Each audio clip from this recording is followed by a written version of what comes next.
was extremely moved when I heard these young women sing, "If You Only Knew." So, not saying anything, they're my godchildren. Just to tip my hat, that's all. One just came back from the woods with a deer. But a lot of males have a hard time getting. Believe me they do. So I thought of the song and I was just overwhelmed. Little did she know that she was handling God's son. Little did she know what he would do and grab a people like us and make a difference in all of our lives. It's the most important decision we've ever made. We all sit on gold mines, and the deeper you dig, the more gold you're going to find in you. So I'll divert from the gospel and I'll go to the 21st chapter of the Gospel of St. John. After this, Jesus revealed himself again to his disciples at the Sea of Tiberias. Revealed himself in this way: to Simon Peter, Thomas called the twin, Nathanael of Galilee at Cana, sons of Zebedee, and two of the other disciples were together. Simon said to them, "I am going fishing." Then they said to him, "We will go with you." They went out and immediately entered into a boat, but that night they caught nothing. The Lord add a blessing to the reading of his word. Amen. This is just something that always did fascinate me. How you could have this kind of presence around you and miss it.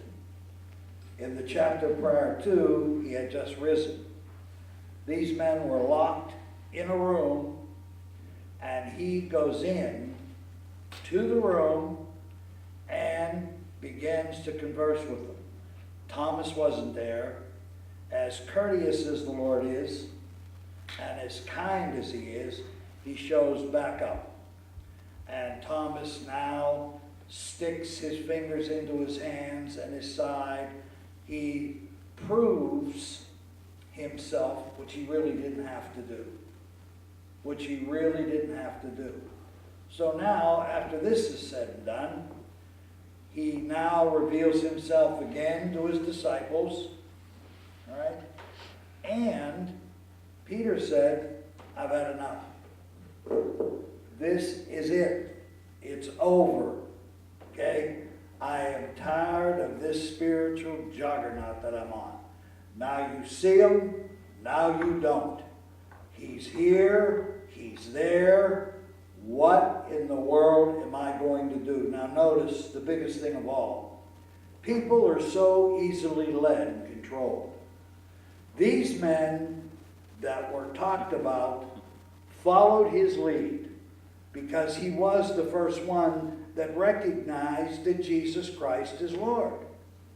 Now, I don't know who persuades you or might control you in any way. But if you miss the guidance of the Holy Spirit in your life, you will find yourself going fishing. And you will find yourself catching nothing. As if, to put it in everyday terminology, you feel that this is the way God should send you. You go that way. You fish, you sweat, you toil, you labor, you sweat. You got your ladder on 12 different buildings. And none of them bring any fruit whatsoever. Hello? Mm-hmm. Mm-hmm. So you have to go back to the source. It's always getting back to the source. Now, after this, Peter runs into Jesus again. But this conversation did not go in Peter's direction. Jesus kept asking him over and over and over again, 3 times, "Do you love me? Have you not seen what I've been through? Did you miss what it cost me when I denied you? Did you miss how broken I was? Did you miss all of these things? Jesus' response was, do you love me? If you love me, take care of my sheep. Watch my lambs. And he told them also, you were on your own path, doing your own thing when you wanted to do it. Now this spiritual life that you have entered into, you know that you're in a war. It's an everyday war, and it's going on right now above our heads. All this activity that affects our lives is caused by the dark kingdom. It is angels of God fighting demonics. It's all through the book. They run countries and nations. But Jesus settled this and gave human beings just like us authority to do things. When you get a purpose and when you get a drive within you, it should always advance this kingdom. Always. I don't care what you feel or what you think or what your status quo is. The bottom line, we are here to worship and love Jesus Christ. Amen. Everything else becomes secondary for one specific reason. Everybody in this room is going to take off from here someday if the Lord tarries. If he tarries, you are going to take off. And the younger you are, the more chance you have of having a real solid life.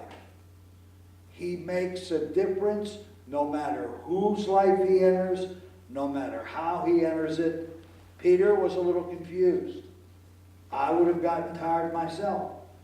The book shows circumstances like this. How can you behold the Son of God and forget him one chapter later? How could you forget him? It's simple to lose focus. And we miss it on a consistent basis. We miss it on a consistent basis.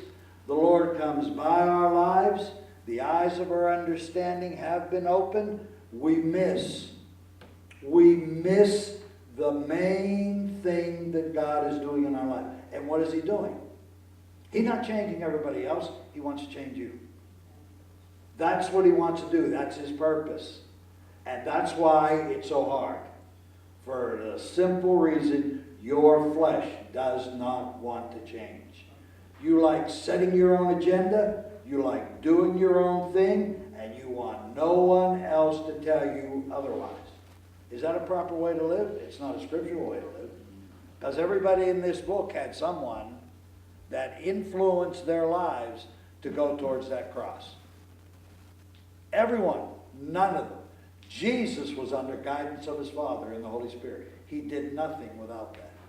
And if you speak to him and you allow him to become the part that he wants to be, and we're all learning, this is a process. It's an absolute process. That's what we don't like about it. Your trials are no different than the people in the world. The difference for you, Jesus will take you through. The world won't. It'll just leave you and dump you off in a corner. That's the way the world works. This kingdom is not to work that way. If this kingdom was functioning on all cylinders, everybody in this room would have someone that is concerned about their lives. That's what the book teaches. It teaches that. You need that kind of solid spiritual influence in your life to go forward in this kingdom. There are guides. They're hired every day to do certain things. They show you different cities, or if you go on a foreign trip, you get a guide. Our guide is the Holy Spirit. You're living in an age of deception. People believe in trees. They believe in the moon. I mean, we laugh at that, but we could have been in that position. We could have been in that position. Our faith slowly depletes. Now, this whole crew followed him. And if you want to notice, if you do the reading, find out it was the same men that he walked into the room and exposed himself before them. That exposure of him in your life, and I'll tell you honestly, it will bring you difficulties.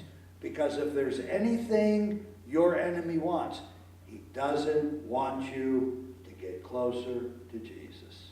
Yes. The closer you draw to Jesus, the more conflict that'll come your way. But you shouldn't be fearful of that. You have conflict anyway. A lot of us wake up and look in the mirror and say to ourselves, look at you. I mean, I'm very, very serious. This is an important task we have. It doesn't matter what you think or what you feel. What does matter, what has God called you to do? What has he called you to do? What is the purpose of your life? Where is your focus? Now you're at Christmas time. I can imagine where your focus would be. I did that for a long time. A long time. I used to run around in all that madness, getting them gifts. They would open them up when they were young, and a week later, they were laying all over the house. Everywhere they were. The only thing in that time, it was, those television games, Atari. I remember getting that, waiting in a line. I was frostbitten, waiting in the line to spend my money. Right? On a machine that had, what was the name of them little guys who used to run around? Pac-Man, that's it. Pac-Man. Yeah. I mean, I just sat there in a cold, freezing line waiting on Pac-Man. You mention that to high-tech girls like that over there, they'll say to you, what in the world was Pac-Man? That's long gone. Dinosaurs. But see, what doesn't change is what we have. He doesn't change. What he has said, you can put your life on. Amen. You can put it on that word that he spoke. He could not lie. He could not lie. Now he tells Peter, feed my sheep, feed my sheep, feed my sheep. Now you were running around. When you were young, you did as you wanted to do. Now, no longer is it your way. It'll be my way. He hung upside down. When you take a look at these lives, in what they endured and how they died, from beheadings to crucifixion, with courage, God-given though. He's the only one that can do that in your life. He gives you courage when that courage is necessary. What we don't do, we talk to him about what we need and what we want. You should be talking to him as I should be talking to him. What do you want? What do you want from my life? You know me. You know exactly what I want to do. You know exactly the direction I should go. Show me. Just simply show me. Peter ended up getting the right direction. He ended up getting direction. I didn't see him not fulfill it. So powerful this man became that he would walk past bodies that were sick and they would get up out of the beds. You look at the church today, you don't hear about that any longer. The Holy Spirit's been grieved in this church age. Secular has come in, taken over, and pushed aside the sacrificial giving of your life to Jesus Christ. You all know that in this room. Every one of you, the faces I'm looking at, you know what it costs to establish a building like this. It costs some of you more than it cost others. All right? But you got to remember something. You have a bookkeeper. And that bookkeeper is aware of every motivation and every movement towards his kingdom. You're supposed to have fun. People say you want to be a Christian. You're supposed to enjoy yourself. If he's come to give you life and that more abundantly, what are you supposed to do? You're supposed to enjoy this Christian life. Most of the time, we live anxious. uh-oh, now what's going to happen? Or, uh-oh, it's one thing after another. He comes along and says, do not worry. Did you ever try that? Did anybody ever try, do not worry? Now, God himself said that. Have you ever tried not to worry? Have you ever spent any time just saying, no way, I will not in any way put myself into that torment? Give some thought where you're at. This is a special season, you all know that. His birth was in October, all right? But yet, he still opens heaven up when people bring to mind him coming as a child. And that's what you want to learn to do. Wise men still seek him. That's what we have to do this holiday. Do it on your own. Do it on your own. Just stop a moment on that day and tell him simply, thank you. Because, Lord, most of the time I missed, I'm on my way to heaven. I forget about the blessings in my life. My health, the house I have. All these little things accumulate to make you into the person he would have you to be. There's all ministers in the room. Every one of you have a ministerial duty. Every one of you. Every one of you run into people that no one else run into. What do they see when they see you? Most of the time I try to hide. Most of the time I try to hide because I am perfectly all right when I'm by myself. When no one is bothering me, I am all right.